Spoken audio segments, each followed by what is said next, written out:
সবাই মাঠে নামছে, কিন্তু হুজুররা কেন এখনো নামে নাই?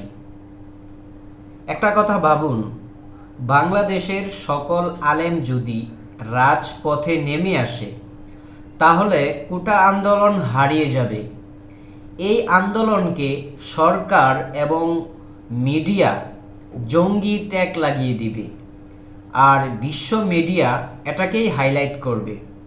তখন কোটা আন্দোলন হারিয়ে যাবে। তাই আবেগ দিয়ে নয়, বিবেক দিয়ে তর্ক করুন। কারণ দাড়ি, টুপি, পাঞ্জাবিকে জঙ্গি অপবাদ দেওয়া খুবই সহজ। এমনিতেই সরকার প্লাস মিডিয়া এই আন্দোলন থেকে নজর সরানোর জন্য বিভিন্ন ইস্যু সামনে নিয়ে আসছে। যেমন জামাত শিবির নিষিদ্ধ, বিভিন্ন মিডিয়ার মাধ্যমে আমরা অলরেডি সেটা জানতে পারছি। তাই আমাদের উচিত নিজেদের মধ্যে কোনো ধরনের ইস্যু তৈরি না করে ছাত্র ভাইদের আন্দোলনের দিকে নজর রাখা।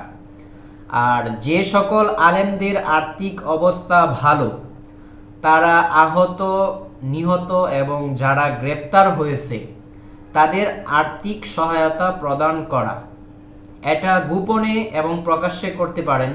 তাই আসুন আমরা নিজেরাই কোনো ইস্যু তৈরি না করে ছাত্র ভাইদের আন্দোলনের দিকে নজর রাখি। আর ব্যক্তিগতভাবে যদি আমি আমার পক্ষ থেকে একটি কথা বলি, আপনারা বিভিন্ন ফুটেজের মাধ্যমে দেখবেন অলরেডি কিন্তু কিছু কিছু মাদ্রাসার ছাত্ররা স্কুল ভার্সিটির ছাত্রদের সাথে মিলিত হয়ে আন্দোলন করতেছে।